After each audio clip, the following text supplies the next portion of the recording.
Good afternoon. My name is Blue Thundercloud McAllister.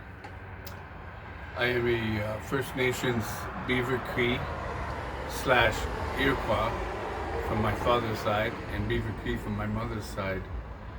And I'm also a poet, author, uh, and a novelist as well. But I'm here today to talk to you about this tragic, shocking story about the First Nations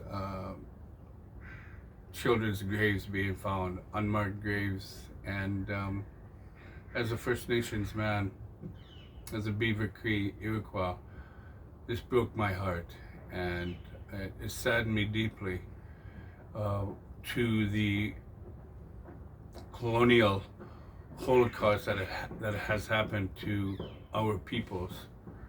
And it brought me to tears and broke me so much. I decided as an author and poet that I would write 2 poems in honor of the children and of their plight, and to bring this into the forefront for Reconciliation Day and also for Orange T-shirt Day.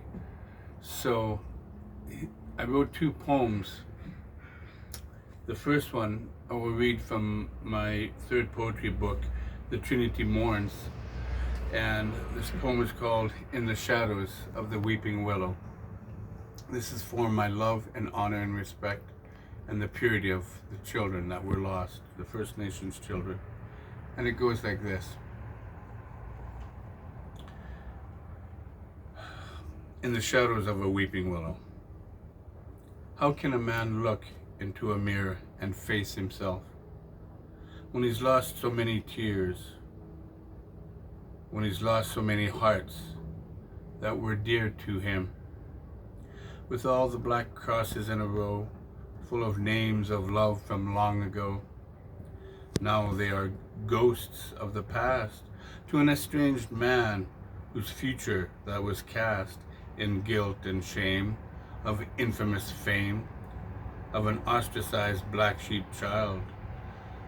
With more guilt and shame, pride takes another ride on the far side of the tracks, with lost pure love written in the names above, in the stars and heavens of God's sweet love. From an angel's hand to the book of life are the names I write and speak at night, when I pray for mercy and grace and love so bright in the heavenly kingdom of light.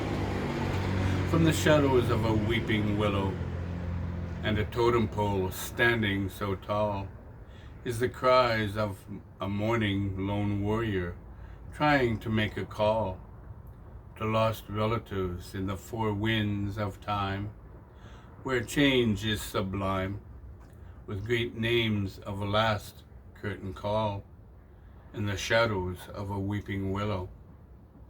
I'm waving a white flag to you, God. I surrender with orange shirts, orange hearts, and orange feathers everywhere. I surrender mourning. Under the shadows of those weeping willows, with broken memories of our ancestors' despair, in a 21st century genocide of maple leaf pride, with 215 baby shoes sitting on the steps of a modern world that collides with cries of the past and the tears of an angel's eye, with orange skies and many orange parades and empty orange teepees. Can you feel the rage of a broken country? Please turn the page. Every child matters in an unmarked grave, from 215 to 6,509. The count is growing so sublime, I'm afraid. But who's to blame for indigenous pain, and who's going to bear the shame of a black robe's reign of prejudice and pride, when the baby's voices cry out into the 4 winds and expose the truth from the roots in the shadows of a weeping willow. Who has sinned, Canada, with crimes so rude, in a holocaust of brown, full of tears and a frown? Even the ground cries out. In the shadows of a weeping willow, I cried.